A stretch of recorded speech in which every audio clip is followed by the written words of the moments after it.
Ésaïe 52, verset 1.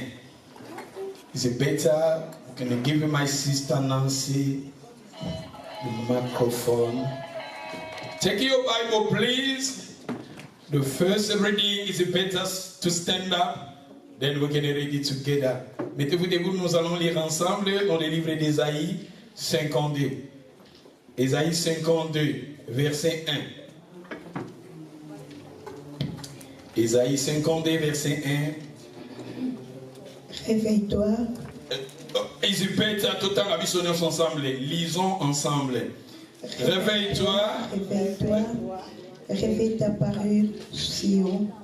Réveille tes habits de fête, Jérusalem, ville sainte. Car il n'entrera plus chez toi ni incirconcis, ni impur.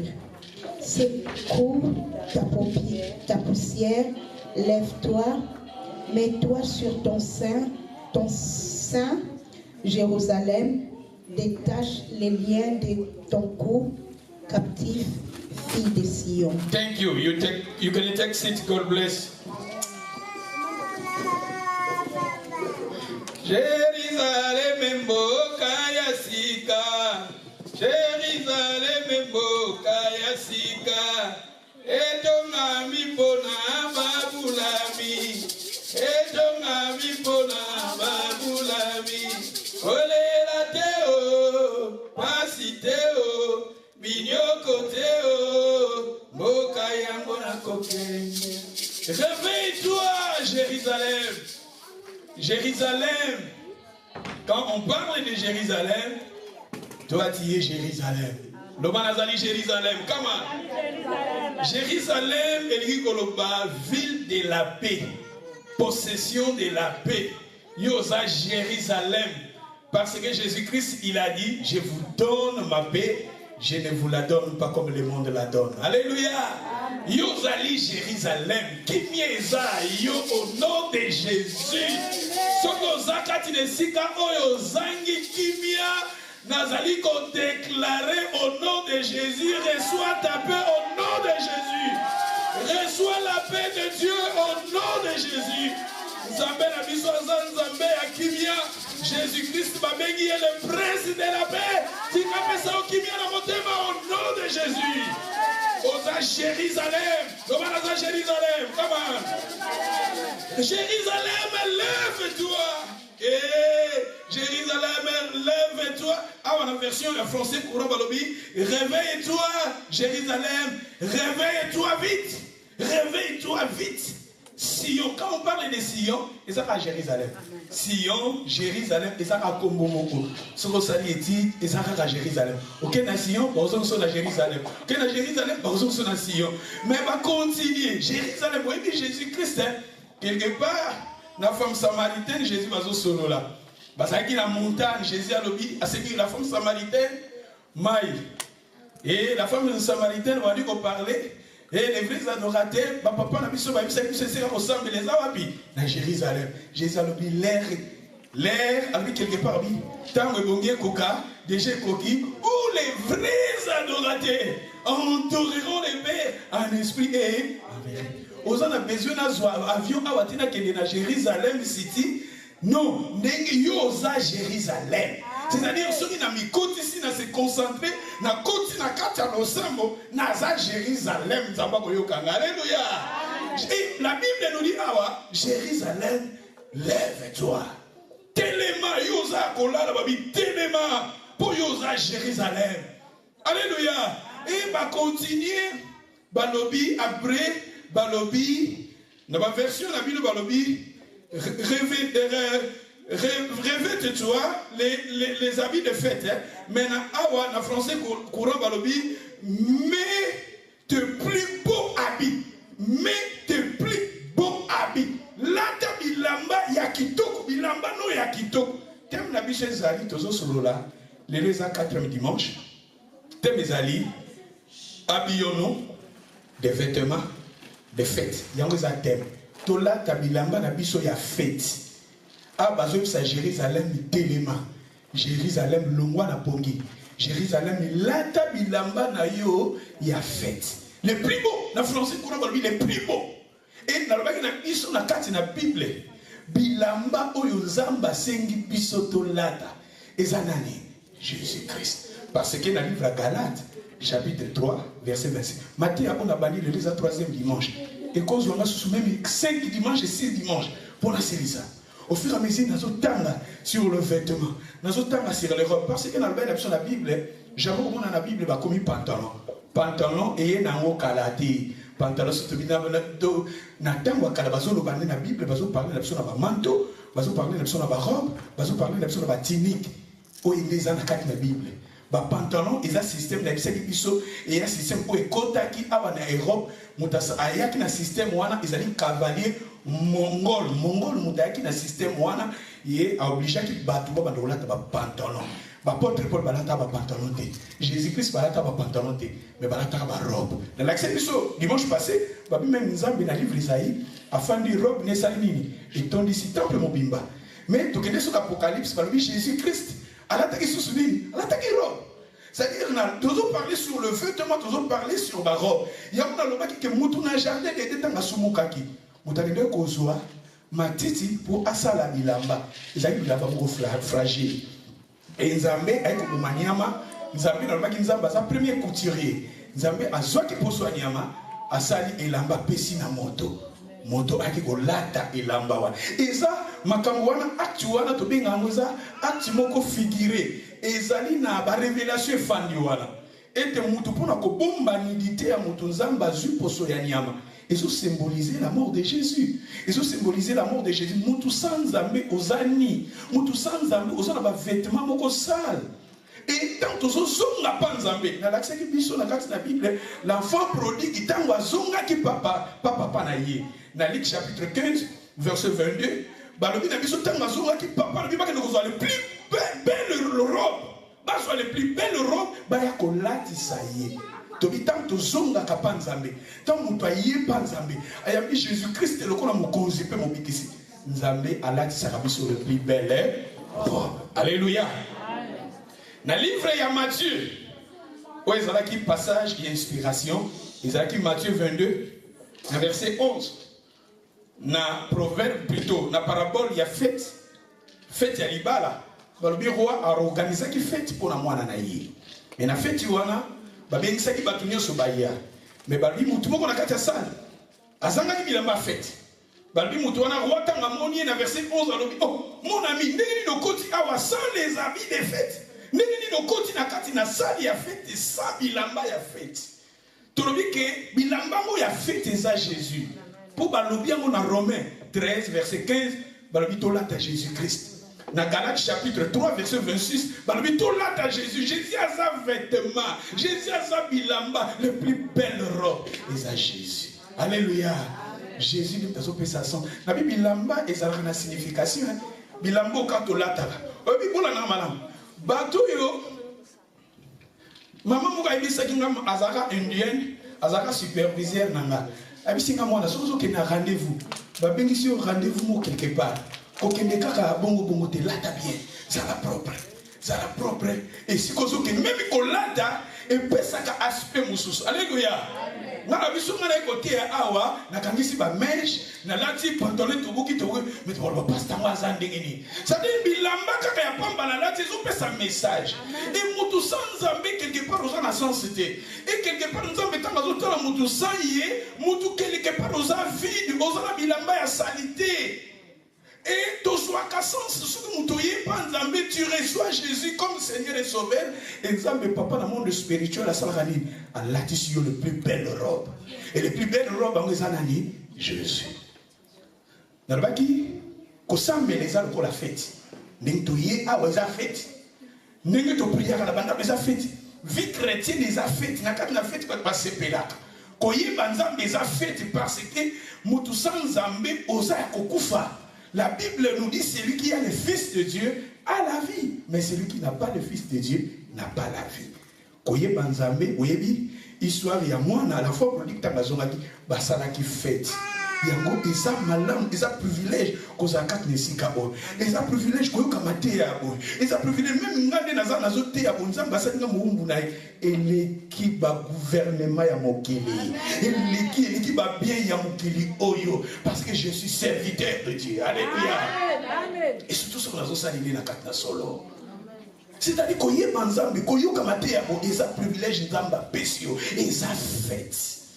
Et ça fait yango longola loboko na yo na litama ono ya basusi ezali kolo Yesu wakela come on sister la ya losambo tikala pepele bai na ye Mande Yesu si ezali Yesu mwana Nzambe loboko ya litama ya nini Nzambe ya dona kati na fête. Alors, il a fait une biso, on s'appelle à fête. Quoi, l'église est à fête. Pas problème, n'a pas ça, mon Jésus. Alors, il a fait une biso, j'ai automé Jésus. Alléluia. Jésus. La Bible, même dans le Nouveau Testament, Ancien Testament jusqu'au Nouveau Testament, il y a Jésus. Le livre, c'est dans la carte de la Bible, il y a Jésus. Le livre, Jésus. La première livre de la Genèse, l'histoire d'Abraham, Jésus. Il y a Isaac, Jésus. Il y a Noé, Jésus. Jésus a ça partout. Le livre Exode, Deutéronome, le livre Nombre, le livre sur la carte de la Bible, Jésus. Le livre sur la 66 livres, et l'obéla Jésus. Il y a une matière à Bisso, tu as carte de matière, la fête, tu as juste à Jésus. Pour Jésus-Christ, ça m'a une bon monde. Alléluia. 20 et ça Jésus, pour Jésus-Christ, ça vient toujours célébrer pour tout saint au célébrer. Et ça m'a qu'il a Jésus. Alléluia. Nous autres, et ça Jésus, nous autres, et Jésus, il est le pain de vie. Normalement, quelque part, fête, fête animale, il y a un fils qui est Jésus. Autres célébrer, qu'on l'a, qu'on l'a, tes amis, là-bas, il y a Jésus. Et on a Jésus dans le centre. Tout est à Jésus dans la profondeur, dans la largeur, dans la longueur. Pour yenda yaki, yémon dans zamba yaki. Atali batitre dans la Bible à Philippiens 2 balobi, amikiti saki jusqu'à comment il serviteur, jusqu'à ce qu'il obéissant jusqu'à la croix. C'est pour cela, Dieu le Père. Atokola qui combo la yé. Comme pesa na bobo za kombo na Yesu. Kombo yimi sana masumu na bateza kombo na Yesu. Muto ya mi Jésus oh muto alati bilamba ya Jésus tala oleki Versace, oleki Isemiyake, oleki Prada, oleki Teje Kapani, oleki bakrifi nyonso ya mokili. La personne alati krifi à Jésus. Jésus a sa griffe. Première griffe n'a jamais été. Et ça là qui va bombarder Niama. Et comme Niama, on a posé Niama. Ils ont symbolisé la mort de Jésus. Jésus a sa griffe. Chocolat Tiamo. Et si comme un qui va s'en parler, on a dit griffe à ma cassière. Ah, on a dit griffe à Jésus. Et si comme un démon baza combat yo. On a dit ma griffe, elle qui va griffe l'union sur la mokili. Griffe à Jésus. Et c'est pour cela. Dans le bâtiment biso, moto azaki possédé na ba démon. Ah la bande wala tamilamba te. Tout à l'heure ba passage yango. Mais tant que Jésus a kamboli, ba démon ko mo Jésus bazobanga. Il ba bazobanga ba tindi ba kenda bangolo. Ba après ba lui mutango la taki bilamba. Puis afanda ki na bon sens. C'est-à-dire qu'il faut attaquer sacrifice à nani. Il y a Jésus. Jésus a payé sa sens. Jésus a kozanga Jésus na vie na yote. Jésus a sacrifié. Na Nicolas on a dit griffe à Jésus. Même pas Ange Bandimio, pas Michel Bandimio, pas Séraphin Bandimio, pas Ange na Nicolas Bandimio. Nicolas a confumé ma bonne aïe. Jésus-Christ a sacrifié na biso. Et oh, Jomo. Nazolanda na baba. Tole na gaza ndako bana bazobete na li solo. On a famille royale. Bana ya William. Peut-être qu'on se trompe. William. Bazola taba veste moko. Isaiah ba grand-parent na bango. Balobi on dirait Charles alataki on dirait kuna balataki ba veste wana balobi ça durable. Bon, on va veste.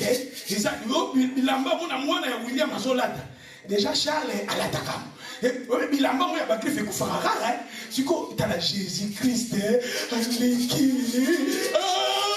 Jésus, oyo, Ancien Testament, Zolomela. Jésus, oyo, la Genèse, Zolomela. Jésus, oyo, Exode, Zolomela. Jésus, oyo, Azamba, Griff, Kolekama, Griff, Nyoso. Tango batuni yone ki Abraham di Abraham za la parmi ça la voix qui n'a mayene collecta richesse collecta mais Jésus t'a dit je suis plus que ça là-bas Jésus a crié collecta va crier ce qu'on l'a tiré a pris au sens aux en protection na Bible lamba to la tango par hasard et ça a sens et on a pas mutu soki na Bible na vie na biso biloko etungisaka biso na vie eza bilamba eza komela eza na kolata alléluia kolia komela kolata na pesa biso passage na Bible ezoloba yango alléluia Jésus-Christ azokova tous les trois things wana Jésus azokova bilamba azokova drink azokova kolia alléluia Jésus aza nyonso pona biso yango bazoloba Jérusalem sala nini telema nata bilamba na oya kitoko koza mutu oyo bazoloba na telema zaki mutu moko akolala alléluia bazoloba tozolanga wana na Genèse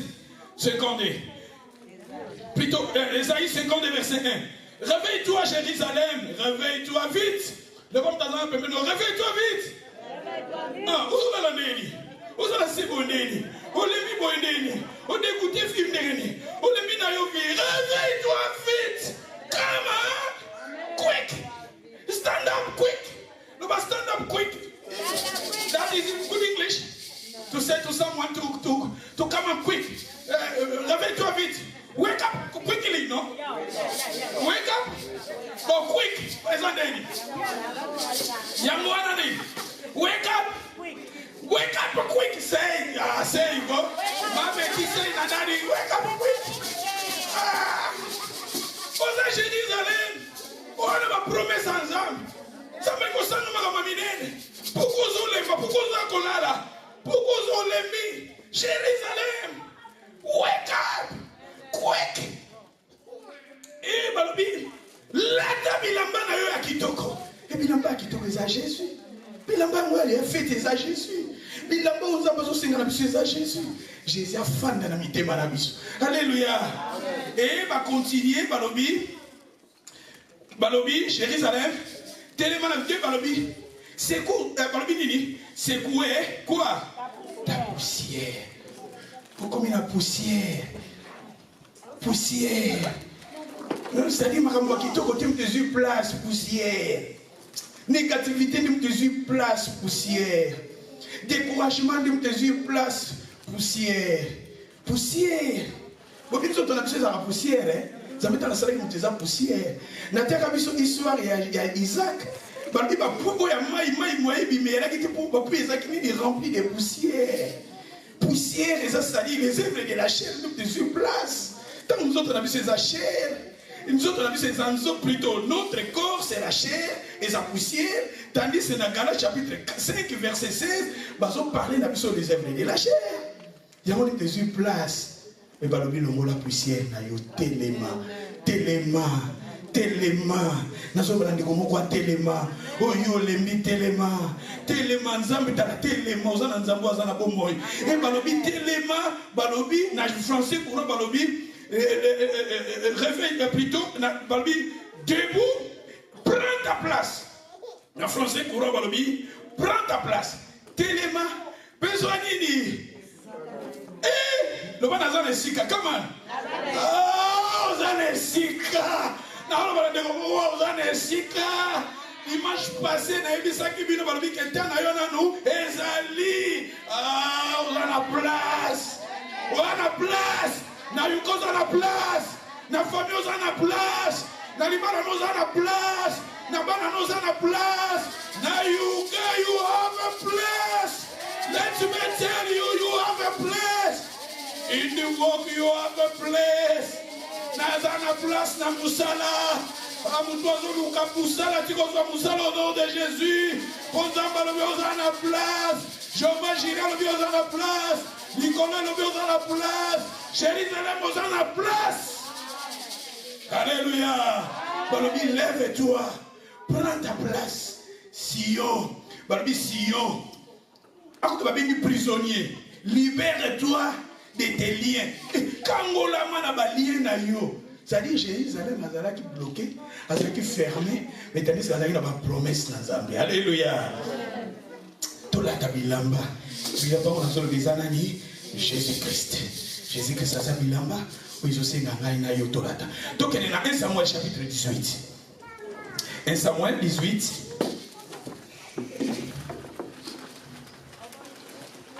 Samuel 18, Matthieu, belé sur les vêtements, sur le manteau, les tuniques. Makamboise belé tout écola. Matthieu, on est dans un ils ont suivi déjà bataille en méditation. Chaque semaine, nous avons médité, makamboise belé tout écola sur les habits. Quand on parle des habits, nous parlons de l'obéla sur ma robe, de parler sur ma manteau, batinique. Pour la Bible, ce qui va passer, je vais sur le pantalon, on va ça sur mes athées. Parce que même l'apôtre Paul, l'attaque, pantalon, l'attaque pantalon, mais l'attaque, robe, l'attaque, manteau. Et c'est ça, tu vois, le passage belé, parler dans le mot. Et dans le sens propre, toujours que dans le sens figuré, pour que ça va révélation, na contexte. Dans 1 Samuel chapitre 18, verset 1, David avait achevé de parler à Saoul, et de lors l'âme de Jonathan fut attachée à l'âme de David. Et ça bon? L'âme de Jonathan. Hey! Jonathan, le bas Jonathan. Et David Nabiso, et ça a trois personnages à Bazolo Nabiso. Bazolo parler Nabiso, la première chose qui avait ça, David avait achevé de parler à Saoul. Saoul, David, Jonathan. Trinité. Nous avons trois trinités. Saoul, pas le premier roi en Israël. Celui qui était le premier roi en Israël, c'était Saoul. Roi, il y a des poissons dans la Bible. Saoul. Et après Saoul, nous allons parler de Jonathan. Jonathan, c'est le fils de Saoul. C'est-à-dire, c'est comme prince. Et David, nous allons parler de David. Et sa trinité. Nous voyons Dieu le Père, le Fils et quelque part les Ayomoko. Nous allons parler de ce qu'on a Yomoko. Trinité qui est David. David avait achevé de parler à Saoul. C'est de lors l'âme de Jonathan fut attachée à l'âme de David. Jonathan aima, Jonathan l'aima comme son âme. Jonathan l'aima comme son âme. Jonathan, Saoul, et lui qu'on va demander à Dieu. Comme Saoul, on a été à la boue. On a été à la boue. So on attend. Les façons de pas baisser là. Le monde a évolué, matière a pu évoluer dans matière. Il faut passer, il faut monter. Alléluia. Il faut tout mataka. Natia a des bongo. Peu mamna bisa bongo, ça peut bongo, ça biblique. Alléluia. Natia a bongo, mamna zol ba ne, ça biblique pesa bongo. Zol les gars caméra, zol les gars YouTube, zol les gars et ça bongo, et ça façon na za ba bengelina. Alléluia. Et ça bongo ça la révélation, et ça exact, et ça mathématique moko exact. Alléluia. Oh bah benga révélation rema.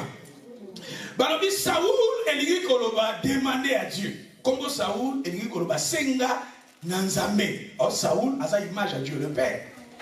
Dieu le Père pour ça qui premier roi dans l'Ancien Testament, mon ça premier roi et Nzambe yemo parce que mon Nzambe soit titre ya roi. Alléluia.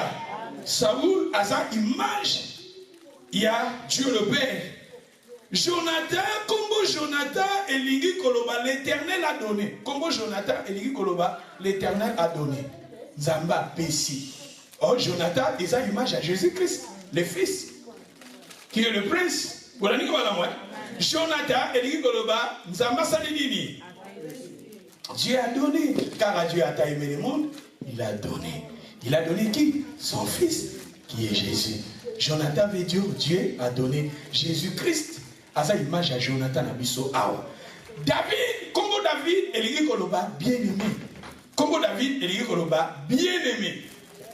Ce qu'on a dit les épîtres de Paul, babenga kabiso ba chrétien bien aimé. Bien aimé. Bien aimé na lingani. Bandeko balingami. Et ça bon quoi? Bandeko balingami. Si je me trompe pas. Bandeko molingami.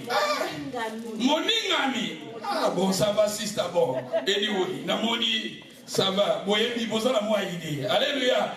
Bien aimé, Elingi Koloba, David.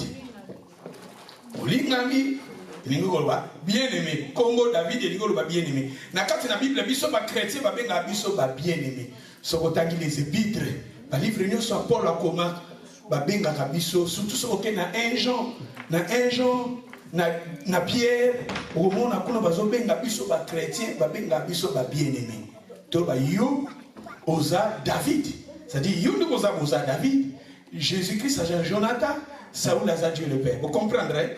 C'est quand on dit ah bazolo banabiso, maintenant Jonathan, na verset David avait achevé de parler à Saoul. Et de lors, l'âme de Jonathan fut attachée à l'âme de David. Ah! Jonathan l'aima comme son âme. Jonathan aima qui? David. C'est-à-dire Jésus-Christ nous aime. Et ça, comment dire? C'est Jésus qui est l'image de Jonathan nous aime. Nous sommes des David. Yesu alingaka yo na ba faiblesse na yo alingaka yo loba Yesu alingaka kama bolingo na ibiso na Yesu yango kende kokufa bolingo na linga yo Jésus anda basangisi mabanga ya talo ya Kongo koko karate na bolingo na pesa yo nalobaka nzembo yo toma lokofe nzembo kitoko frère na saimbaka il fallait ndasala bolingo Jésus alinga biso. Pourquoi c'est ça bon? David et Jonathan et David. Comment son âme? Bolingo Jésus a linga biso. Yangonda kene kokufa pour la biso. Frère a yembante moni kitoko. Mais il fallait le bande bolingo Jésus yo linga biso. Ata basangisi mabanga ya talo Congo. Et ko kanate. Parce que biso nous a battu to lembaka. Yo munga bolingo la linga Jésus ata basang. Oh. Non, to lembaka la vie chrétienne. Ko ima ngani mo peyak. Ba découragement et moriac bolingo na biso eza fragile mais bolingo ngo ya Jésus eza fragilité ya linga biso yango ya kufa pona biso même na croix azul ba papa limbisa bango c'est bolingo ya Jésus ata basangisi mabanga ya talo ya Kongo que ça nini ko kanate bolingo Jésus apesa pona biso. Alléluia. Amen. Pour awa balobi na biso Jonathan et David. Jonathan a sa image à Jésus. Jonathan nous aime. Jonathan a lingi yo na ba faiblesse na ba manquement a lingi yo. Alléluia. Amen. Et balobi na biso so to continuer pour to kende pe balobi. Ce même jour, Saoul revint David et il ne laissa pas retourner dans la maison de qui? Balobi akobanda na moma wana David, awaza David tamayaki na ndaku ya roi, ayi na ndaku ya roi Saoul. Donc David a sololi na Saoul. Jonathan zaki wana zaki prince. Jonathan zota na David, il a se plaint na David. Ah Yesu alinga bisoko, Yesu alinga biso. Et Jésus, babi na biso na moment wana Saoul a beaucoup zongisa David akende na ndaka papa na ye. Bobi na kati na Bible bola na malamu. Même Abraham, tant uzamba benga kiye, alobaka tikanda ka papa na ye. Bitikanda ka papa na ye. Kene nanda ko ngana usali na kulakisa yo. Na kati na Bible nzambe mo alingaka azala parce que père elingi ko ba patrie. Papa elingi mo patrie de wuti na papa. Mboka na yo. Et nous avons aussi notre mboka na biso c'est Dieu le Père. Wana ya mupitala ya mubabo David plutôt David azonga nanda ko papa na physique. Mais atika nanda ko papa na spirituel. Nanda ko papa na biso spirituel et c'est Dieu le Père. Alléluia. Verset 3. Jonathan fit alliance avec David parce qu'il l'aimait comme son âme. Ah! Jésus a l'alliance. Dans verset 4, il lui ôta les manteaux qu'il portait pour les donner à qui? Et après les manteaux, Il lui donna encore à quoi? Et les vêtements, on n'a plus rien. Tala Sikoy. Tango David. Bakutani na Jonathan. Jonathan sepeli na David. Et loko ya liboso Jonathan salaki. Jonathan koti. Nakati ya chambre na ye. Azaki princesse, plutôt prince. Asa prince, asa mutu ya pamba tena bila baba prince balate ke umelaka. Et comme ça la suki 100 et quelques siècles. Pour bilambo na bisi video ya prince bana ya William bazo de 100 et quelques. Il a mis nous na raté la carte. Oh, on a vraiment tôt. Si pour Saoul plutôt, David a fait la famille royale. Et Balbi n'a pas Jonathan à côté de son manteau. David n'a l'attaque, n'a pas bilamba. Je me souviens, Ezaka frère n'a pas son mot à Cardiff. Frère Wana, Bakanga na détention. Tabakanga na détention. Frère Baoumela na détention. Après, frère Baki Otikaye. Bon, surtout que là on dirait, on a parmi bateau Tokendaki Kobima.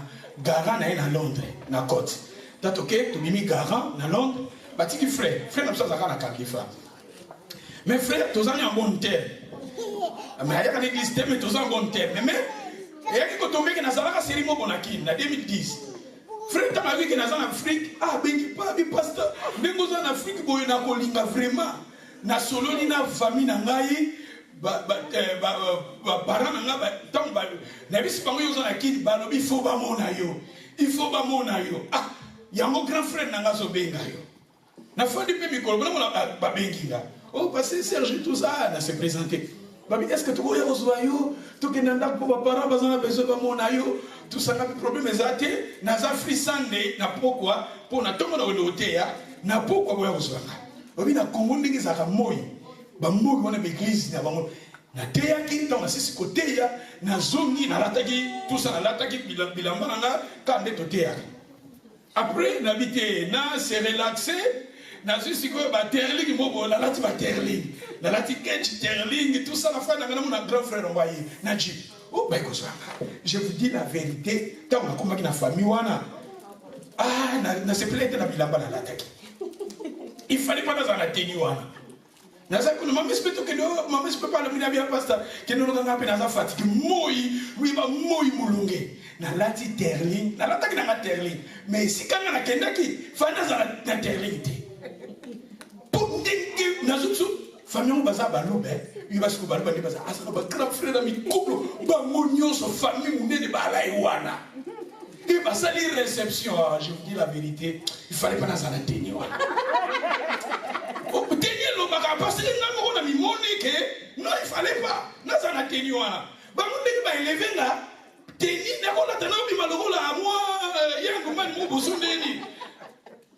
Il fallait mettre dans la table à boyer, relaxer ta boyer, que dans la terling, dans la terling. Pour le grand frère, naïe, mi kolo, ba ya basi na mi bali bazaki wana, na ba basi ya ba yaya naïe bazaki wana réception.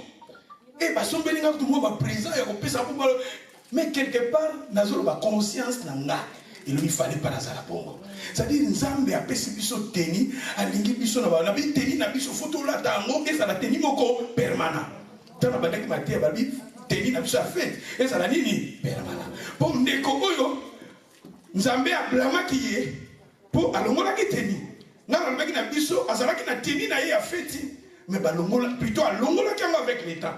Parce que pour côté na salle on a côté sans tenir. D'où va penser qui est tenir, mais peut-être étouffement, peut-être moulungue, alongola qui tenir. Yango roi, a blâmer qui, t'on va blâmer. Balobi azanga ki maloba koloba. Azaki la bouche fermée. Moi na zonga wana ezate tutanga ki yango to ekola ki yango. Yango na bi ke photo ça kana bateni na biso. Bateni na biso eza Jésus-Christ. Jésus-Christ ça la teke. Ce qu'on est l'église dans la tio, l'église aux a été temps. Jésus n'a vu ce phase à la permanent. Alléluia. Jésus n'a vu ça à la permanent. Même temps aux bima, aux ana musala, faux ana na teniwana. Bah des mots bazo talo balbia vraiment. Bazo mon Jésus teni au lati. Bah sorcier na banzela bazo talo ba mon a teni au lati. Et si quand yo zo tambola bazo mon aux ana teni moko bonazolo ba parce que David dit en sali alliance na Jonathan, le quoi du bosso, a pensé qu'il pas David, a pensé qu'il est nini. Manteau. Pessi manteau. Et après manteau, ben que le bénéfice ça là qui nini, mais ça qui est pas vêtement. Dans la Bible, bilamba c'est très important. Dans la Bible, tant que tu es capable d'ensemble, zamba pesa biso bilamba. Dans le baki na biso petangu to kufaka. Dans la Bible, tant que tu kufaka. Dans le livre d'Apocalypse, tu peux balata bon bilamba. Na pesa biso passage ba biba ba kufaki, mais ba ko pesa bon bilamba pembe agolata. Batu tangu to kufaka. Na zolo baba o bazana Seigneur. Et si ka ba kendaka, ba pesa bon bilamba ya pembe balata. Donc bilamba c'est très important. Tout là ta bilamba et bilamba on n'importe bilamba te bilamba on nzamba zolinga et parmi bilamba nzamba zolinga il faut tout là tanani Jésus-Christ parce que Jonathan a longoli bilamba na yasu manteau na ye asu bilamba na ye manteau na bilamba a pesi pas David bilamba manteau na bilamba zo symboliser vie na ye moko bilamba oui histoire il y a Joseph parce que Joseph nous le belango plus tard. Joseph était en Azouia, bande connaît Batekiye, Bayaki Paya papa à travers Bilamba. Papa Yebaki Bilamba, pour Joseph faisait Bilamba multicolore. N'a pas plus tard dans le Bilamba multicolore, mais par que Jacob était en Monica Bilamba multicolore à Banikolela. Parce que Bilamba Joseph va symboliser Vinaï. Oui, la femme Potiphar, moi si y a Potiphar.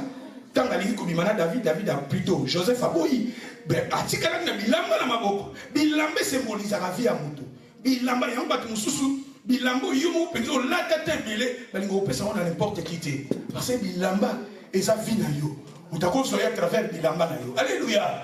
Maintenant on a besoin de plutôt Jonathan a vu bilamba où ils ont symbolisé sa vie à Pessi na David. Jésus-Christ a vu bilamba na ye. Alléluia. Et va continuer, Balobi, après les manteaux, les vêtements. Les vêtements, bon, on a l'obaki. Bato basala misala ya ke. Misala ya ke. Soko zugozo misala, même quand misala normal ka. Balinga bato basana tenia misala. Tenia misala. Soko sali, o sali contre Nzambe. Oyambi Jésus lokola mokonzi pe mobikso. Comme moi na Nzambe, Nzamba pe sarabiso bilamba. Et parmi Bilamba, première Bilamba na zolo bezanani Jésus-Christ. Mais à part Bilamba et Jésus-Christ, et ça peut na Bilamba mususu bakovaka. On a nazo pese exemple. Et si kana salaka, na san baneus bazana teni na bango, mais ça ka près la biso. Et ta différence c'est ça muke. Biso pe ba support wo 14 ans pe na teni na biso. À part Rwanda, au monde a pu battre cuisine, baza pe na teni na bango. Au monde a pu battre cleaner, baza mais biso nyo soto saka kana bateni au monde a concordance. Et au moment où nous avons été, nous avons fait bilamba mususu ya été. Ça dit que nous avons fait mususu ya panzambe, nous avons fait bilamba belé, nous avons fait ça biso na bilamba été pour comprendre. Ils ont un t-shirt, il y a compagnie en zambé, mais il y a été. Et ça c'est identique. Tu vois qu'on a tenu en mode, nous avons tenu en mode. Mais où est la capitale primordiale, il faut l'attendre à Jésus. Parce que quand on a ça, quand on a la présence dans Zambé, il faut prier non Zamba yo car il faut en tenir à Jésus-Christ. Alléluia. Amen. Mais va continuer, balobi na biso après cela. Balobi les vêtements après les vêtements, son épée, après sa ceinture. Dans verset 5. David alla et après Bolanda, David t'a azu vêtements, azu manteau, azu de vêtements. Na eza ya monde to ko lo beza suite sikoyo ya succès na ye. Na cinq balobi et si kanyo so David abande ko kende abande ko sani na abande ko réussir. Eza bon côté. Partout David abande ko kende abande ko sani ko réussir. Même faut y ba bilambo ba pesa ki David. Eza bilamba nyo ya pamba te. Eza ki bilamba ya ba prince. Bilamba ba pesa ki David eza bilamba ya cher. Alléluia. Amen. Eza bilamba moko na zolo ba surtout bito ke na ba prix na ngo lelo. Okomo na lamba moko normal simple mais soko yoki motuya nango exagère. Et awa babi na biso tangu David a subi lamba wana, David a subi teni wana, David a subi bundeli wana et bisika nyonso David abandeki kokende. Oyo Dieu le Père abandeki kotinde Saoul abandeki kotinde. Ezaka récite. Tola tabilamba ya Jésus. Devant mtaza bimino tola tabilamba ya Jésus. Et balobini il fit mis par balobini awa surtout continuer kakawan babi il fit mis par Saoul à la tête des gens de la guerre. Tala après avoir il y a kolata bilamba, après avoir il y a kolata manteau, après avoir il y a kopese bibuneli, David et Sikazo Kende, récite Zolande. Tika récite l'ando na kombo na Yesu. Récite l'ando na banzelano au nom de Jésus. Récite l'ando na ba projet na yo au nom de Jésus. Récite l'ando na ba projet na yo au nom de Jésus. Récite l'ando na Villa Cardiff au nom de Jésus. Récite l'ando na musala na yo au nom de Jésus. Récite l'ando na limala na yo in the name of Jesus. Et balobi nini après récite élévation yakate eye balobi batomboli batie likolo banini batie likolo balobi il est mis par Saoul à la tête des gens des guerres batomboli batie likolo ah c'est quand ça batomboli sikoza tombouama le bonhomme dans un bébé de tombouama ah maintenant au nom de Jésus percé au nom de Jésus tombouama na libota na otika yo tombouama ah tika yo tombouama na déclarer yango supériorité na vie na yo au nom de Jésus au monter au percé au keneliboso au nom de Jésus au nom de Jésus. La Bible nous dit dans le livre de Deutéronome 28 vous serez la tête et non la queue. N'a déclaré au nom de Jésus. Zambalobi il ordonnera la bénédiction d'être avec toi. N'a déclaré au nom de Jésus. N'a déclaré au matana kombo na Yesu. N'a déclaré santé malade au nom de Jésus. N'a déclaré au percé au nom de Jésus. N'a déclaré au prier au nom de Jésus. N'a déclaré au mandat aux à la étoile au matin au nom de Jésus. David alataki teni alataki manto David esikali sazoke asimbeloko epambwami akena musalo epambwama ah onyoso okosimba epambwama même okoteka mayaka epambwama même okoteka opambwama même okoteka na bito opambwama commerce nyonso yo kozala public. To continue. Comme il y revenait lors du retour de David après qu'il y ait tué qui? Lui tuait les Philistins dans Goliath. David manteau ba pesaki ba vêtement ba pesaki ba arme ba pesaki abandaki komata amati komata na yetiki etindi même Goliath mabuti bele Goliath a télémeli bango Israël Goliath a télémela ka bango mais tala mutaki ko sukisa Goliath ezaki David Goliath a télémi na libota na yo tika yo sukisa Goliath au nom de Jésus. Pauvreté, télémina libota na yo. Tika yo stoppé au nom de Jésus. Maladie, télémina libota na yo. Tika yo stoppé au nom de Jésus. David, c'était lui qui avait coupé la tête de Goliath. Alléluia. Pour la ligne, l'attaque va vêtement. L'attaque bilamba avec. Alléluia. N'a rien de continuer à m'embêter. N'a pas qu'on parle sur les vêtements. N'a pas quelques vérités à connaître. Tant que tu n'as pas Nzambé. Premier vêtement, Zambazon Balabiso, tu l'as à Jésus. Deuxième vêtement, tu l'as qui dépouiller nous de vieil homme, de vêtements souillés. Hein? Vêtements souillés, tu l'as qui vieil homme, nature pécheresse. Tous à la dépouiller dans. Troisième vêtement, Zambala Takabiso, vêtement à sali. La perception vêtement à sali. Vous aurez même pas vêtement à sali, la vêtement à délivrance. Il y a un qui dimanche passé. Quatrième vêtement, Zamba pesa kabiso. Tu continues pour m'envoyer belé, ma sonabi. Ani n'a que des gossos. Quatrième vêtement, vêtement à justice. Le vêtement de justice. Zamba la tarabiso vêtement à justice. Token de la livre à Job chapitre 29 verset 14. Job 29 verset 14. My sister, please, if vous comprenez ma terre, dans les nations, as an enseignant, need to spend my time to preaching the word of God and nalingara ekota mate ekota bofanda bo comprendre yango elizala malamu mingi. Balbina bisoni. Je me revêtais de la justice. Je me revêtais quoi? de la justice. Je me revêtais de la justice. Justice, je me revêtais de la justice et après. Et je lui servais de vêtements. Je lui servirai quoi? De vêtements. Et après? J'avais ma toiture pour mon manteau et pour turban. Thank you. Awatomoni kenzamba zo banakolata vêtements à justice. Ce qui nzambe wana kolata vêtements à justice pour na yo. A combien plus fort nzambe wana balata kabiso vêtements nini ya justice. Obi justice. Justification. Quand on parle de la justification dans la Bible, tout le monde a montré Jésus. Jésus-Christ a pour nous justifier. Nous, nous sommes des coupables. Nous sommes des coupables.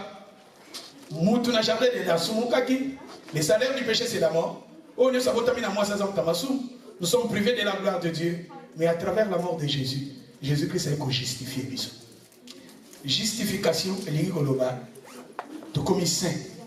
Tu commis sans péché, tu commis innocent. C'est-à-dire, on peut faire exemple, na brûlé va fait, police a moninga la ninga kanginga, si on va mettre à 4 point, 6 mois en prison. Mais, pardon, aucun tribunal va nous ensemble, ils sont motomonga bimé, ils sont dans une place na yo. Yo za innocent. Oh non, pas yo za innocent. Moi nous sommes les gens ça. Ça dit que nous sommes innocents, comme ils sont. Condamnation est souté. Nzambe wana justice nezala na vie na yo nazo bana ser moko azomona culpabilité nazo bana ndeko moko aya mwasi ya mobali nazo mona culpabilité nzambe ya justice nzamba peta justification na ye na vie na yo nzamba justifier yo nzamba petola yo nzamba longisa yo nzamba tala na ba problème ko koleka na mo partout ba kosela yo makambo ba rejeta yo ba loba n'importe quoi nzambe na biso azanzamba justice tika justice na nzamba latisa yo oyoza awa vêtement nini ya justice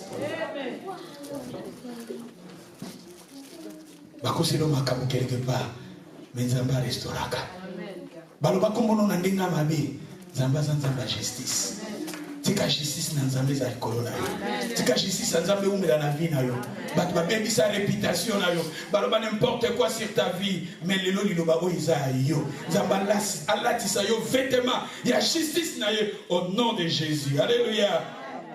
Donc dans 1 Corinthiens chapitre 1 verset 30.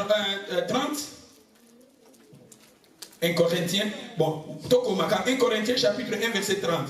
Au commis Romains chapitre 3 verset 24. Au commis va parler sur la justice de Dieu. 2 Timothée, Tite chapitre 3 verset 7. Au commis to kene na Romains 8.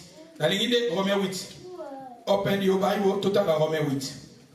Pour na move on pour vérifier na ngina silisa na pesa biso na bakisa ta vérité mususu maka mususu to voyez kola pour makamboze belé ya ba vêtements. Romains 8 verset 30. Et ce qu'il a prédestiné, il les a aussi appelés. Et ce qu'il a appelés, il les a aussi justifiés. Et ce qu'il a justifié, ce qu'il a prédestiné, la prédestination. La prédestination. Ah! Destiné mais prédestination. Ce qu'il a prédestiné, les a aussi appelés. Après avoir appelé, et ce qu'il a appelé, les a aussi fait quoi? Les justifiés. Les a aussi justifiés. Pas condamnation, berera kala. Balui awa. Oh ya bengi. La prédestination, le plan de Dieu avant la création. Matthieu wana. Na préparé mon mission le plan de Dieu avant plein de avant ça la mokili. C'est-à-dire les par hasard tu t'obimi boy. Nous avons déjà prédestiné qui a mot. Aïba qui n'a pas pasteur. Aïba qui yo yo comme Matthieu yo aïba. C'est ça la prédestination. Bongi saka yango déjà. Jérémie ça besoin na Jérémie. Alvina Jérémie a fait yo ça mala libu maman na yo. Nga aïba kana établir ka yo. Mais ils ont par hasard été de Bimika Bono et ils ont plein d'Anzambé. Il y a un moment où Nzambé, n'est-ce pas plan naïe, la prédestination naïe, Et bah toi, ça qui dit, benga ki bango. Après qu'on benga bango, makamusu c'est ça rendeni. Moi, la petite chose à éviter. Zambé na prédestination na ye. Abengo pose à la prophète, prophétesse. Abenga yunomoza peut-être à pasteur. Abengo peut-être à la ministre. Abengo peut-être makamuka minene peut-être avec 10 ans, 5 ans et ça na vie même les lozo et bangoté. C'est ça. Zambé prédestination na chose amene mtaye bien.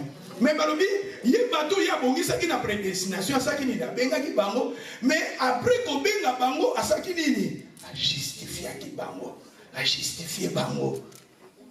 Petoli bango. Pétoli bango, à sanctifier bango, à l'ongoli ba condamnation, à l'ongoli ba condamnation nyo so l'ongoli yango, berere wana nyo so l'ongoli yango. N'attend bazo parler de la justification zamba pétoli biso, a comme si biso saint. Alléluia. Et balabi après, il les a aussi justifiés et ce qu'il a justifié, les a aussi fait quoi? Glorifier. Vous n'avez pas parlé de la bilamba, il y a gloire des alagas. Le vêtement de gloire. Ils ont dit Joseph après plus tard, ça il est évacué. Ils ont dit bon bon c'est un abisso. Nani? Leur bon gazo un vêtement pour lui. Avec Joseph. Nzamba qui coulate vêtement. Il y a gloire. Ils ont dit vêtement gloire ça. Maintenant on a commis en athée. Mais ah toujours parler d'abisso, Nzamba n'abisso. Bateau, il y a à justifier, à béni, à justifier, après avoir à justifier, et à justifier et à salininer, à glorifier, et que dirons-nous donc à l'égard de ces choses si Dieu est pour nous, qui sera contre nous, ceux qui nous embarquent. Banzamba nanga kaman. Le banzamba nanga kaman. Le banazan zambe kaman. Thank you. Lui qui n'a point épargné son propre fils, mais qui l'a livré pour nous tous. Et ça, bon, comment ne nous donneront-ils pas toutes les choses? Comment il nous donnera-t-il pas aussi toutes les choses avec qui? Avec lui. Ah! Qui accusera les élits de Dieu? Élie. Élie Anzambe. Oza Élie. Dala. Élie. Babi. Abengaki. Baponami. Élie azamo ponami. Loba nazamo ponami. Oza mo ponami Anzambe. Et après Balobini. Qui accusera les élits de Dieu? C'est Dieu qui fait quoi? Qui justifie? Qui les condamnera? Christ est mort. Ah, c'est-à-dire la nuit où Jésus est mort pour vêtements wana dans le jardin des débats bominyama bazu vêtements bapesi pour la justification. Christ est mort. Et Balobi après avoir mort, Christ est mort. Bien plus. Il est où? Ressuscité. Il est à la droite de Dieu. Il intercède. Jésus-Christ est mort, ressuscité. Il est à la droite. Alléluia. Wana toyekoli ezali 4e vêtement. Tout que na 5e vêtement, nous sommes dans le 5e vêtement. Le 5e vêtement, le vêtement royal. Ezali na ba vêtement to bengi ba vêtement royal. Il y a un bénéfice. La personne qui a reçu Jésus dans sa vie, il a un bénéfice et belé. Et ça, il a un vêtement belé dans lui. Il y a un que Jonathan, après ça, il a belé. Après ça, il a donné à David ses vêtements. Et ça, il n'a plus rien. Et la personne, ouais, il a mis Jésus. Jésus-Christ, ça a un vêtement tout colata. Mais après, vêtement à Jésus, il a un vêtement peu moussous. Dans le vêtement à sali, tu es colaki. Le mec qui sous vêtement de délivrance, vêtement de justice, et 5e vêtement, vêtement royal. Donc, il y a un livre à Esther. Esther chapitre 5, verset 1. Livre Esther. Esther est le soleil. Esther. Dans la matière, on a sur Esther. Destinée pour les trônes. Thème que ça la destinée pour les trônes. Donc, on parlait sur Esther, livre Esther. Ça va révélation bien défendu dans le livre Esther. Esther et Ligoluba et plutôt soleil. Comme Esther et Ligoluba soleil. Pas penser que comme on a pas pour ça qui n'a beauté moko mutu mukaza wazana beauté moko. Ya on m'a gagné. Ana solo bata église ya Nzambe Jésus-Christ. Vous autres dans le livre Ephésiens chapitre 5, Babi Marie, aimez vos femmes comme Christ a aimé l'église. Il s'est livré pour l'église à la ni ride ni tâche. Et nous sommes l'église. Quand on parle de l'église, ce n'est pas un bâtiment. L'église, c'est toi. La présence en Zambé. Donc, je disais tout à l'heure, oh, moi, si na yache. Il faut toi la présence à toi, mais toi, la kitoko. Maman, ça la kitoko. N'a pas tout. Tout comme à l'eau, la bataille, 1960. Non. Maman, quand ça 1960, c'était ça. Ngebu. Faut ça, ngebu. Bah, vous êtes l'église. Moi, c'est aux églises, il faut ça la kitoko. Na mboko tozofana fochaka mafuta ebongisaka ingala ni baba mata besoin d'église bosala ngebungebu bomweta salade bongisa charge lève au bakuli kuno bongisi l'église Jésus-Christ a s'est livré pour l'église ça la sniride na lingita oui mais histoire estara bini boza ba vache bona nanga Esther na vache Esther mutalongaki des pasteurs, priez pas le même pas de Kiminda comme yo, na moni osana molimo estia ya vaché. Molimo vaché. Biso za ba Esther. Mubali faka ngama. Papa faka ngama. Afandi pour ndingo soigner ye, ndingo lambela ye. Soki dali asili ko simbika na mutu akiti kakadadi esa maloba musu ekiti saka ekiti si motema même mutasili kaki biso tozaba Esther il faut ne tolonga motema ya roi mon frère akimi po yozo so maloba mabe obongisa kanda kote biloko kaya mai likolo ça passe à Tchao, na prière ni sur le chat. On a joué le barré, oui, tala, bon qui s'endako, bon qui s'apporte, ça la kitoko. On a parlé de la histoire, il y a la source de l'amour, hein? Il y a Jacob, et Isaac, hein? Jacob tombe à lui, l'ambelanga niama. Et ça va qui musika. Mais moi, je suis à Zaki, Mnanu, Rebecca, ici, Jacob, je t'ai soigné à ma kuna. Et tant que bazuni ya babalambi balati poso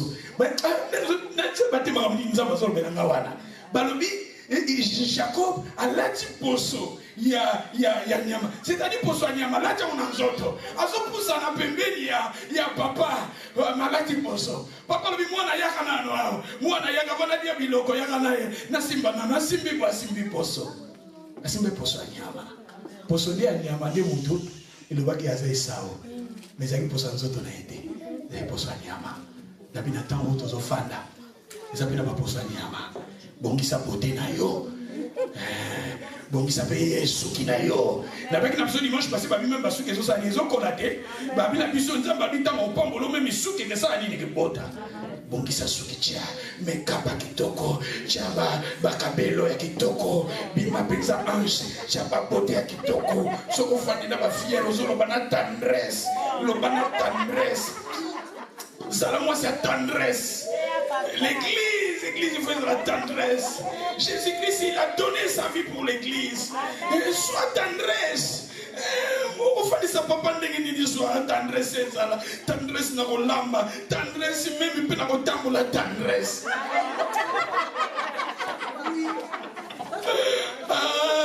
l'église il y a une vie destinée pour les trônes Matthieu on a ceux qui comme dans mon côté destiné pour les trônes Esther a qui destiné pour le trône na l'église makambo pasteur Mikolo frère azobenga ngasuka yo Esther Ose Esther, thank you sister, God bless. Ose Esther, on benga mi pour régner. On benga mi fokanga. On benga mi pour lose. Non. Alléluia. Amen. Balabina misoni. Le troisième jour, Esther mit ses vêtements. Ce n'est pas n'importe quel vêtement. Quel vêtement ni? Vêtements royaux. Et se présenta dans le cour intérieur de la maison de qui? Esther chapitre 5, verset 1. Pour les ça. Esther. Comme dans la ligne internet, moi si vous avez un loba, quand vous avez ça m'a appelé, à quand vous avez un bateau sikoyo, bateau bateau comme il a libéré vous avez un bateau, ça c'est une mission. Nai, na loba kate me na lobby, na konti ka rejeter, Roger, na konti ka été, Roger de ka konti awa, bino mozo ko fona na bibali na binote, bino ka sembe mobali ya bali yo, na sale li ofeti, mais efandi ka na wana te. Nande nga konti awa konti. Asa l'émission, parce qu'on est la roche. Comme intéressant, hein? Asi mobali ya bato, alors libéré te.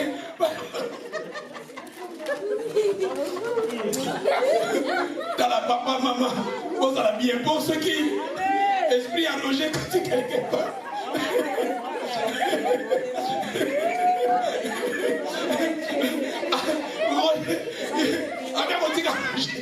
Même à combien de fois pour Roger, ma bébé ou bien tata mobimba. Tata. Roger me a trouvé si bien Kimia. Il y a malade, on va se caresser, on va se rengayer, on va se soigner. Abi Roger, on va Roger. Comme ça, vous allez avoir de mer, à cette même mission, on va se défendre Nani Roger. Alors, tu as rejeté. Roger Monique, on peut se louser tout est cigare là, mais si à côté, louser tout, baso l'engélé, baso, vraiment, que bien. Balobi, après, tu as Esther chapitre 1, verset, 5, verset 1. Le troisième jour, Esther mit ses vêtements royaux et se présenta dans la cour intérieure de la maison du roi. Devant la maison du roi, le roi était assis sur son trône royal dans la maison royale en face. Mais au Monica, Esther, à l'adaki bilamba nini, il y a un roi, il y a une reine, c'est-à-dire le vêtement royal. Esther à l'adaki bilamba oyo ya bango bakonzi. C'est-à-dire que ça qui n'importe, le passage PZ Belin, ce qui toque na Esther 6, toque na 6 verset 7.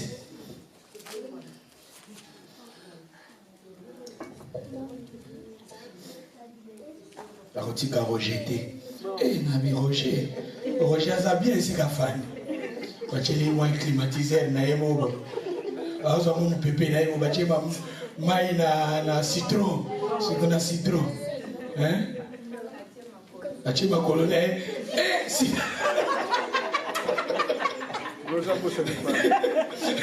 Tika, et ça va tout sauver ma bali, mon bali peut de berrer, au bali, après, au bali peut dire au salinaire. Pour ainsi qu'à mon boyer. Si on Roger s'est retrouvé, c'est bien. Pour moi, c'est un peu la place de boyer, tout le monde en a sauté. C'est comme un tabouret, mais on dit que dans Roger aux hommes. Même vous passez la prière, ne pourrez. Je vous dis la vérité. Nous les avons dans mon couple. Papa n'a dit basta même. Ah, tika, basta. Basta, nous avons passé la micro, nous avons vivre. Pour vivre, nous avons assez à boy. C'est-à-dire que nous avons pour la koufafa. La koufafa. Parce que soit au fin d'un gars, soit même, il faut ça parce que vêtements dans la salité, parce que vous avez un camarade dans la. Hein? Mais pas ça, la zone à boy. Na comment il dit papa bana vraiment na tika bana nanga na bima. Astate. Ce qui na tika ni kolomsu na fanda ni bana po na yo kufafa. Pondeli moi ça sosola kai. Moi si nga finga kai. Bon sikoy. Même quand tu vas prière bon za moyo kate. Peut-être Roger s'est retrouvé ici comme on voyait. Roger. Roger s'est gâté. Au talibé maman, vous avez un peu boyé. Au talibé moi si peu boyé. Quelque part, père, tali a tchango pe penza beti bakabelo. A tipe, basuki au temps de zolo basuki vous avez un peu boyé. Il y a mis sur vos zones baboté. Au bout de papa bana bossa ni penza bana. A bossa ni bana. Bon temps ça va bien please. Mami, get bir famille. Gali wa kusanga ba action de grâce, elle vous faire la bibi wa zongi boye, asombe riki na ticket max asombi mwelo mo ba pieyo. Pour climat kitoko, tendresse et tout ça, na bien, on zola ta bien, on zola bien. Ah. Et comme un bidilo. Ah. Tout le bibé bidilo. Balbi la misoni. Tout ça qui va. Esther 6 verset 7. Balbi 6 t'as fait au tanga. Balbi please.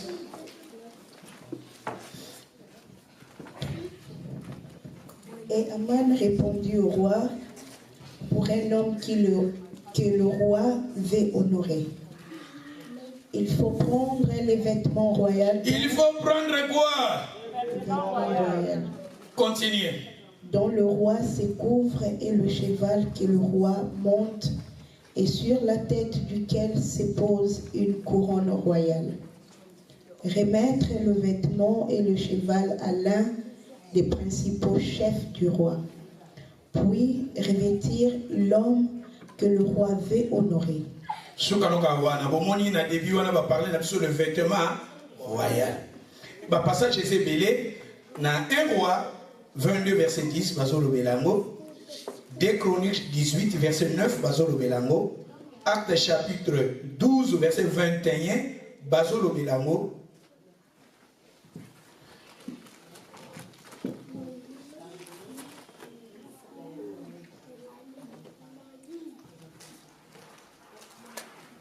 C'est-à-dire, on va toujours parler le vêtement royal.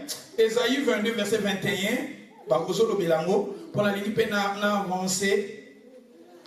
Ligne chapitre 12, verset 32, Matthieu 28, verset 18. Voilà beaucoup, mais n'expliquez pour tout qui est débat. Non, c'est sur le passage que nous sous pour tout le temps. Vêtement royal et zaponani. Bon, bah roi, bah prince, bah reine. Bazaka ba vêtement na bango boyebi ndenge tozalaka na mokili boye après nzambe même na kati na bible tokitaka na roi baroi bao badirigeaka yango ina ntango kala utazalaki ya liboso nzambe israel bayekoloba nzambe tolingi baprofete bazalaka na bango baprofete baza barepresentant nzambe mais à part baprofete nzambe israel bayekosenga nzambe tolingi tozala na baroi lokola bikolo mosusu nzambe alobi oh nga moko naza roi pour Nabino. Bon, ça va. Comme Olingi roi, premier roi Israël Saoul. Roi, pour la madame, vêtement royal, et un signe à autorité. Vêtement royal, et un signe à autorité. Vêtement royal, et un signe à domination. Vêtement royal, et un signe à pouvoir. C'est-à-dire la personne qui n'est pas Nzambe a pésibiso, a l'ongolibiso, vêtement ya. A pésibiso vêtement à Jésus, a l'ongolibiso vêtement à salité, a pésibiso vêtement à sali, a pésibiso vêtement à délivrance, a pésibiso vêtement à justice, a pésibiso vêtement royal. Pourquoi vêtement royal? Parce que Nzambe est encore le pouvoir, et la autorité, power. God is giving to you power. Il y a un vêtement royal. Vêtement royal, les vêtements pour surmonter les problèmes, les difficultés. C'est-à-dire, après sur vêtements, après sur autorité. Bon, madame, un jour, nous avons de France. Nous avons de France, il fallait tous voir. Nous avons besoin de 6 heures, bateau, nous avons besoin de 6 heures. Dans l'ongwe Cardiff, il fallait nous avoir sous famille, parce que nous avons des mariages. Il fallait nous avoir sous bande comme na Londres. À cause de bande comme na Londres, nous avons sikoyo na Dova potozo a bateau. Tozoya, tokomi siko Dova pembeni ya Dova. Tout le monde a un policier moko. A lati teni na ye, c'est ça vêtement royal. A tellement ki na autoroute ezo kende na Dova. Azo salaga biso boto kota na autoroute te parce que autoroute na butuana ezalaki fermé. Siko azo diriger biso to bimana na cité. To bimana cité. Je vous dis la vérité, na komaka na retard. Parce que les policiers sont des moko. Mais le gars sont na tenir na ye. Tenir les na pouvoir. Tenir les na domination. Tenir les na power, autorité o ya lati. Ba transformer comme banzela wana ya badova, ba transformer ba karamine ne mtekendara. Mi banzela wana. Et ba poids lourd wana véhicule wa minene mais mutu moko lokola azalaki na teni oyo alataki eza teni royale parce que azo représenter bokonzi ya mboka oyo atelemi azoloba na biso tobima mutu nyonso azoya azobima etindikana koma na retard parce que une autorité atelemaki quelque part soki toyepa nzambe apesaka biso mpe le vêtement royal et vêtement ya royal nzambe alatisi autorité soki na mokili oyo tozokotosa même na pesi exemple Gadi ndenge aza awa aza na 17 ans Gadi soki tozwi teni ya polise tolatisi yango tobimisi ye na coin oyo alati teni ya polise atelemi na coin azoyebisa bakare nyonso ezoya bakota veni oyo mutu moko akodiskita aza te mutu nyonso akoya akotala te aza na 17 ans akotala pouvoir oyo aza nango teni oyo alati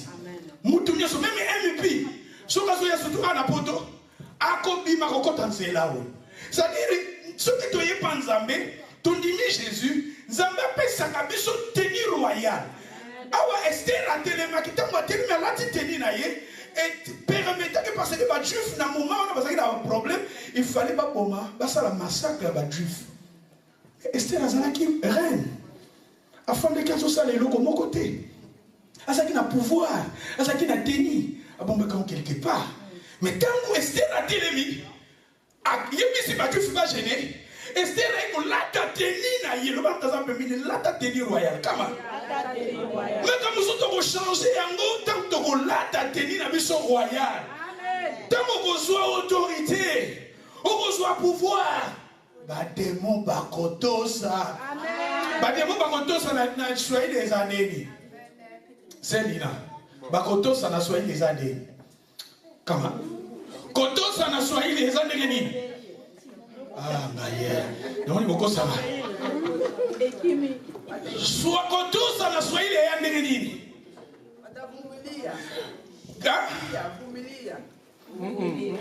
bataitikia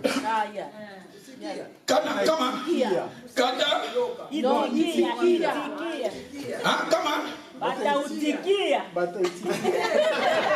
boko siko na pouvoir alelo ya bajuif toloba neni po balobi mikolo oyo balobi chilumbe komi kitoko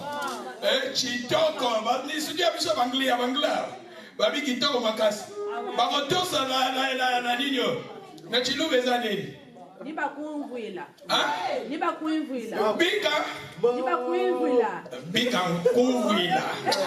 fale na ye bango mpenza parce que il fallait nabanda kosite baterme wana nyonso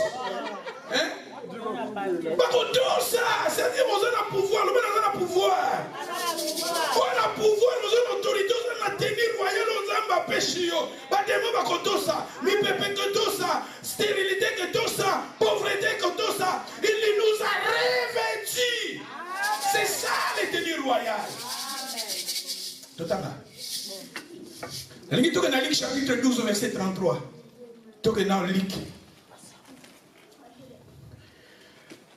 chapitre 12 verset 33 Matthieu ezokote soki ekimi mwa muziki kotango betango na internet omona yango olanda yango esungo na foi Luc chapitre 12 32 nalingi totanga nanga 32 namo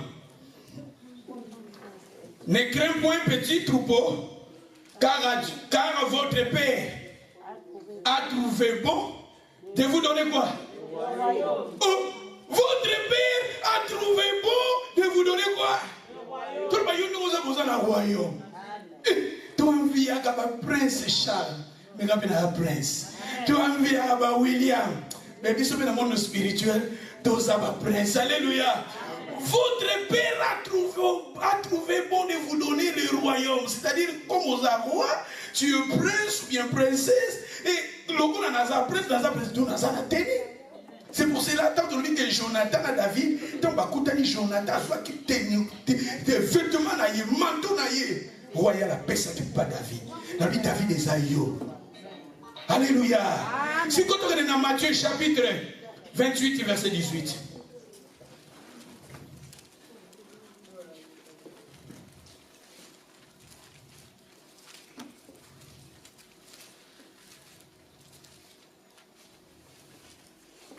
Matthieu 28, verset 18.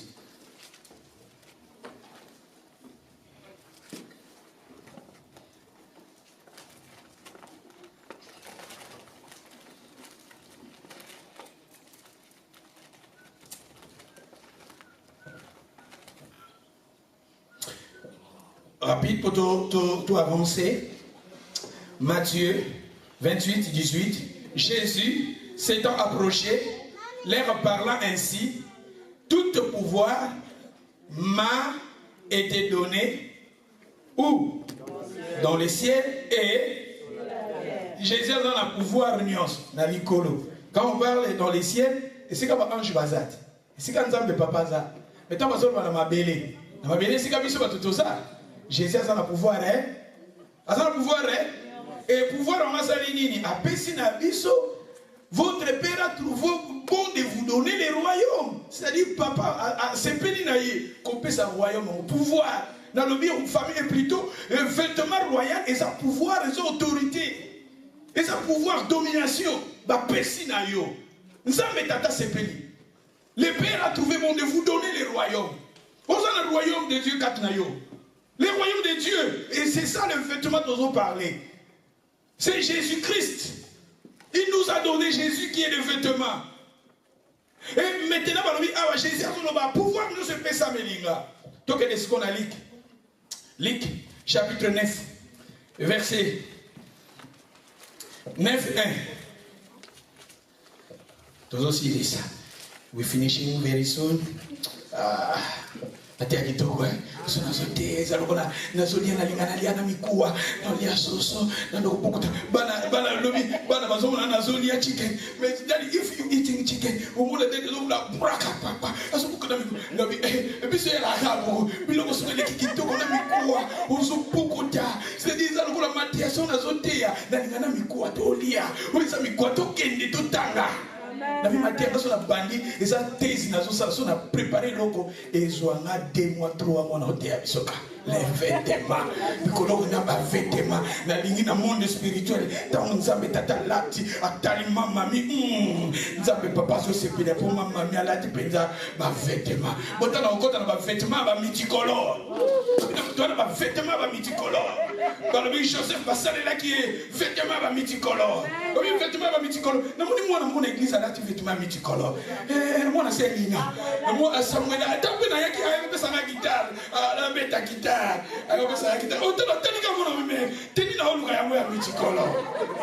Inspiration de ma multicolore. Ça dit tenir multicolore. Il a mis quand tu vas bleu, et quand tu vas rouge, et quand tu vas bleu. C'est ça multicolore. On est tourné à arc-en-ciel. Multicolore. Joseph va saler les ténoirs. Donc il n'a pas bloqué après. Attention, écoute. Luc chapitre 9, verset 1. Jésus ayant ensemblé les 12. L'air donna quoi? L'air donna force et quoi? C'est ça, vêtement royal. Jésus pouvoir Dieu le Père il nous a donné le royaume, mais maintenant Jésus, avec ses disciples, Jésus donna la force. J'ai la force comment? Et à part la force quoi encore? J'ai le pouvoir comment? Jésus il avait donné la force. Et le pouvoir, sur quoi? Sur les démons. Les démons vont révéler. Dans l'acte sur ma baie, ils ont un esprit. Mais Jésus, il avait donné à l'église. Et après quoi? Il avait donné le pouvoir de chasser sur les démons et après, bâtir sous puissance. Avec la puissance de faire quoi? De guérir quoi? Vous avez le pouvoir, vous avez le pouvoir, vous avez la force, vous avez la force, vous avez le pouvoir, vous avez la puissance. Amen. Amen. Tout en Luc 10, verset 19. On appelle ça quelques 2 versets de Tanguy. Luc chapitre 10, verset 19. Voici, et ça pour moi. Voici. Je vous ai donné quoi? Le pouvoir. C'est ça?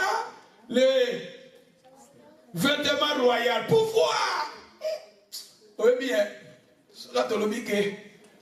prince abota aya kaka na cité akotata na city bato baolanda ye babi bato na babima pamba te parce que soki abimi aosala foule pouvoir nde ezala bongo ntango azalaki na ordinaire azalaki na moto nona olande nana otala ye mais ntango aza na pouvoir ana autorité aleki quelque part foule omona na foule eza lokola bolimisa lokola Martin Fayulu même soki aleki aba na hollandais même Félix Tshisekedi soki aleki kaka foule akosalaka foule parce que eza lokola pouvoir moko boye déjà bazwi eza lokola bato wana ozomona na biso na monde spirituel Nzambe apesi biso pouvoir apesi yo pouvoir power. You have a power in you. You have a power. Vous avez la force katina yo. Vous avez l'autorité katina yo. Parce que dans la circonstance mon sous, et donc c'est qu'il faut utiliser force wana. Faut utiliser power wana. Et ça n'a pas d'autre mot à ma béyak. Et il y a une menace spirituelle yak. D'où Seigneur Jésus a fait sa mission déjà. Pouvoir de marcher sur quoi?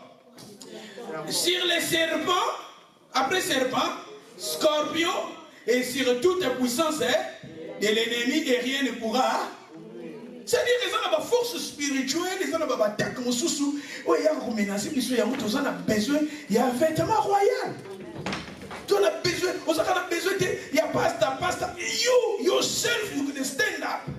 You can stand up. Then you take your power. Then you broke every bad spirit. You broke that in the name of Jesus. Because in you, you have that power. Say hallelujah. Amen. Osana autorité wana. Osana pouvoir.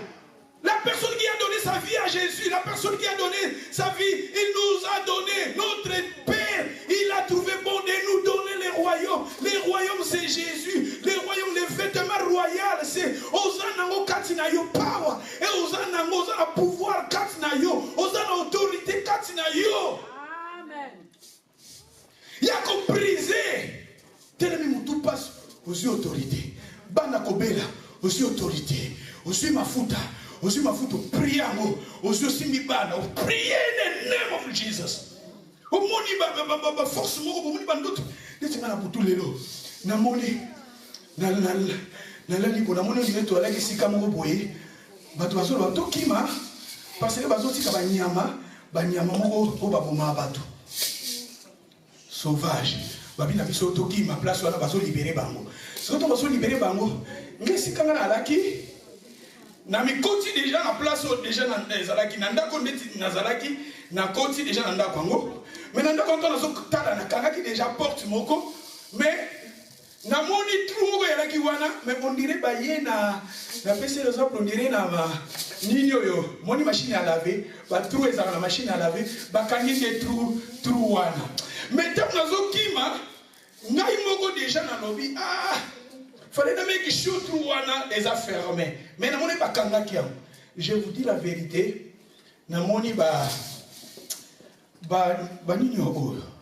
Ba nyemo bazaka lokola ba kat na English but bazaka na français ça wana. O bazaka lokola ba nyemo ya minene wana. Hein? Ezaka nini? Bataka wana. Na moni bango misato. Ba koti sikwesikanga na laki. Mais nous devons comprendre que nous continuons à dire. Mais nous continuons à musique déjà, bateau va libérer qui va il fallait que nous sauter. Mais nous avons côté li, et ça qui fermé. Mais comment on dirait parce que côté sika wana trop bakanga côté machine à laver à la kiwana. Je vous dis la vérité, mon tamba côté parce que misato, mon côté à l'ékinga liboso. Mon sous c'est quoi noir. Aye abandi kolianga na makolo na lo tiangolelo obina telemi boy na autorité na tenio yo na zolo ba royal parce que moni bania mango et bazala ki méchant déjà babandi déjà na lo koloyer no sentir amour bandi ko sentir amour batek musuna zwaka. Je vous dis la vérité, musuna ote ya bino kunaza na maladi na ote ye Na ote ya mona batak moko boye occupé l'hôpital ba mona maladie. Et ça va ni moko spirituel. Nga na sentir ngo trop. Na sentir ngo trop. Donc et na on a besoin na power pouvoir nzamba pesi biso. Nazo tanga histoire il y a David Livingstone. David Livingstone baza aza parmi ba héros ba memi sango malam en Afrique. David Livingstone. Je pense na ba histoire to yekola David Livingstone. David Livingstone azaka pasteur, azaka missionnaire. Bien sûr, azalaka na politique pour bakendaka lokola ba commerce ba noir, mais barbiya bande côté la commerce ba noir. Pour ya azalaka missionnaire. Azalaka musena nzambe côté ya. Parmi bato ba memi réveil en Afrique, David Livingstone azana kadi. Mais David Livingstone a fait na maladie ni, a fait na fièvre. Il m'a d'abord physicien, azaka docteur, alors ça ba kinini tout ça. Moi ce n'est pas pour faire la fièvre en Afrique. Mais David Livingstone, lui a pouka le boko. Lui a pouki le boko, puis a komaka ko saigner sur la petite toilette pour lui misanga zo saigner. David Livingstone aza parmi ba pionnier ou ba teisa malam en Afrique, na ba Zimbabwe ba salele ba statue. Na ba Kenya basali les statues ba tout temps akufa motema ne bakunda en Afrique corne batika ngo na moi ba memaka ngo na port ya nanyo Zanzibar ba memaka na Zanzibar na Zimbabwe pour ndo eya en Angleterre ba David Livingstone aza bakunda na cimetière ya Westminster eza cimetière awa ya banglais aza parmi ba pionniers ya Grande-Bretagne aza écossien. Parmi les pionniers, il y a Grande-Bretagne, il y a des héros. Les ministres sont en Afrique. Mais dans le petit exemple, Moussa Nanzambe, lui a beaucoup le boko. Lui a beaucoup le boko. C'est-à-dire quelque part, sur mon indo, tout le monde m'a dit, quand il soit pouvoir on zamba pesio, soit power on zamba pesio, broke yango. Au sérieux accident, et ça va message. Et ça va message dans ma pesa rabiso. Au tout à l'heure, on y va tout si on y quelque part au coin, on mire quoi on danger na maille, on dindi na maille, on confie na maille. Et ça va message beaucoup boyer. N'est-ce pas pessimisme? Tant on a terminé à 8 ans, n'a pas dit qu'on brise l'esprit. Ce sont des esprits. On se fait attaquer biso. Le coco a attaqué l'église. Banyamana na moli iko na kati église. Et na kati église et continue na kati église. Mais quand il y a tant de l'église, il faut dévorer. Parce que il y a un très brutal. Alléluia. Amen. Seigneur, il nous a donné le pouvoir. Parce que celui qui est à nous est plus grand que celui qui est dans le monde. Exercer autorité, exercer power, nous avons en nous cette power. Osana pas Ozamba Pessio. Jésus a dit, je vous ai donné l'autorité de marcher sur les serpents, les scorpions, les aba force moko spirituelle où ils ont freiné, ils ont bondi sakabiso. Mais you have the power. Alléluia. C'est ça tout pays vêtement royal. Tout à quelques passages tout ici. Tout dans Éphésiens. Chapitre 6, verset 10. Éphésiens, chapitre 6, verset 10. Au reste, frères, Kaman, Aligi, Bozoango.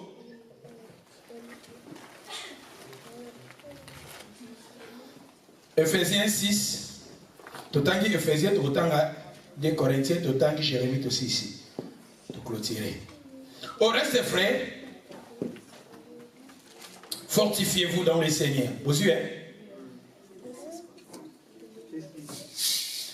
Éphésiens 6, verset 10. Au reste, frères, fortifiez-vous dans le Seigneur et par sa force, tout, revêtez-vous de toutes les armes. Tolata. Les armes de Dieu. Et ça va arme dans zone physique et spirituelle. Faut lata. Wana power. Il y a autant de choses qui sont faut banzambe o latisinga. On a déclaré ba power yango ba vêtement on a lati yango. On lati yango par la foi. On lati yango nango par la foi. Alléluia. Balobi na 11 balobi, revêtez-vous de toutes les armes de Dieu afin de pouvoir tenir ferme contre les quoi? Les rises du diable. Na 12. car nous n'avons pas à lutter contre la chair et le sang.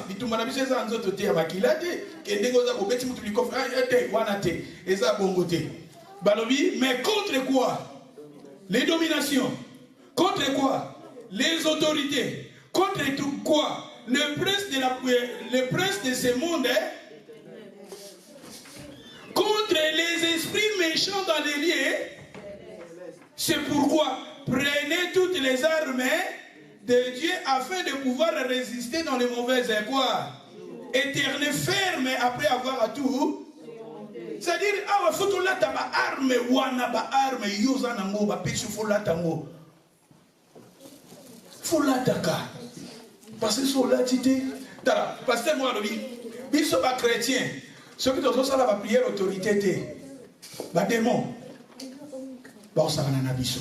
Ba sorcier, ba osana na biso. Il faut ça la prière autorité. Prière et autorité on a un vêtement royal. Dans la prière, il faut prier. Parce que tu vas répéter, mon camouflage, mon quelqu'un va camoufler, esprit à côté de la table, on est autour qui s'arrête, qui va couper la bella. Ce sont des esprits. Incompréhension totale. Pour il y a un faut autorité, aussi pouvoir, aussi autorité à moi. Dans l'attitude, vêtement royal, n'a pas dit qu'on brise, Seigneur, on peut une autorité à moi. N'a pas dit qu'on brise, qu'on télémé là, on y a sa pauvreté, la maladie, on y a ça, et ça nous embête, toujours à l'église, la femme, à téléma, on soit autorité, Esther, à téléma qui a soit autorité. On a stoppé. Tant que vous dérangez, vous allez prier, vous allez continuer au fou la rayo, vous allez continuer au sarana rayo. Alléluia. Ce qu'on t'a dit, ça va vêtements et belin, dans verset 14, sous Balobi. Tenez donc ferme, ayant à vos reins la vérité pour ceinture, revêtez, revêtez la cuirasse, c'est quoi? Moi, je te parlais du vêtement de la justice, cuirasse de la justice, tola tango. Ah, écoutez, ça sont les matières, nous sommes rotéa. Plus tard, nous avons le belango. Donc, il y a 2 Corinthiens, chapitre 10, verset 3.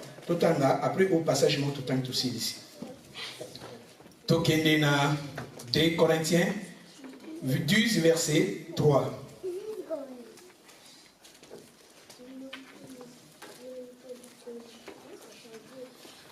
Okabola maile bale yawe obongwanite atanakati na moto na yebi na kolonga nani yakoki kosunga lokola yo mosantu yo nzambe na bomo yo bongwanite kumama yawe kumama papa kumama nzambe na nguya kumama yawe fololo ya bolingo na yeko bonzela yo papa yo simbi mitema yo zali nzambe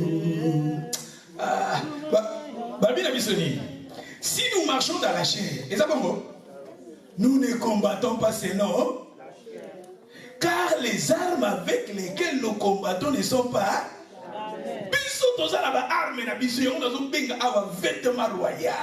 Nous avons nos armes.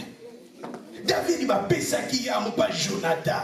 Il avait en lui les armes. Et il y a un monde qu'on permettre ici qu'à Kokene. Ça toujours une récite. Ça toujours une longue. Ça toujours comme Mada. Parce que David a une autorité. Balobi Awa. Balobi de continuer. Dans 4. Car les armes avec lesquelles nous combattons ne sont pas charnelles. Mais elles sont quoi? Puissantes par la vertu de qui? De Dieu pour renverser quoi? Ma forteresse, ezali, eza ba problème, ba difficulté, ba mabulu. O ezo ya ko diniso ezo muso na sime benda yo, o progresser te. Biso bituma na eza nzoto te ya molimo, telemi ozuru autorité on a vêtement on lati yango. Et va continuer. Nous renversons les raisonnements. Et ça va voter.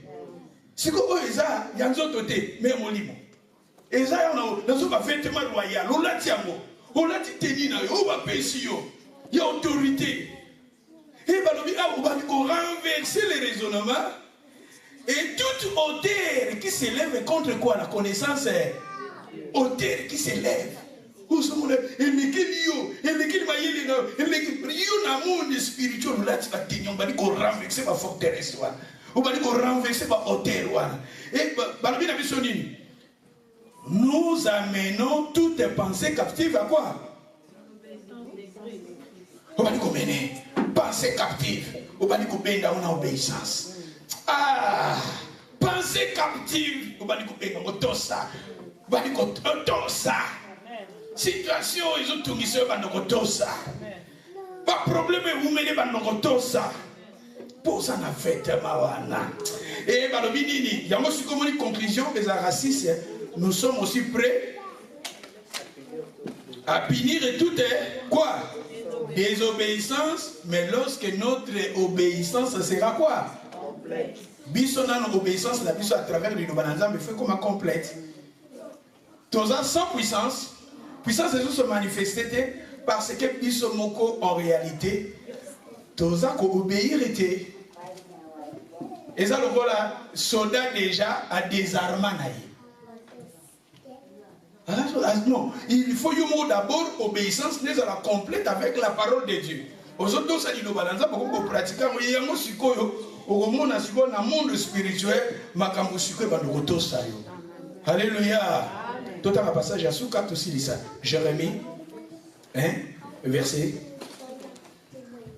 Jérémie 1:14. Pas passage, mais na soukia. Na lié tout que des sous na vêtement, il y a un sacrificateur, mais voilà, ta dimanche Zoya. La parole de l'Éternel me fit adresser à ces mots avant na sala wana libumu ya mama nzamba yeba kinga. Na yeba kinga. Jérémie 1:4.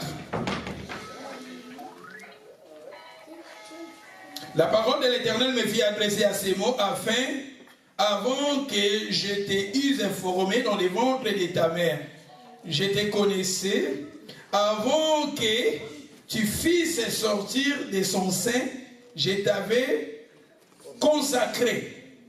Je t'avais établi quoi? Prophète de quoi? Des nations. J'ai répondu, ô Seigneur éternel, voici, je ne sais point parler, car je suis un enfant.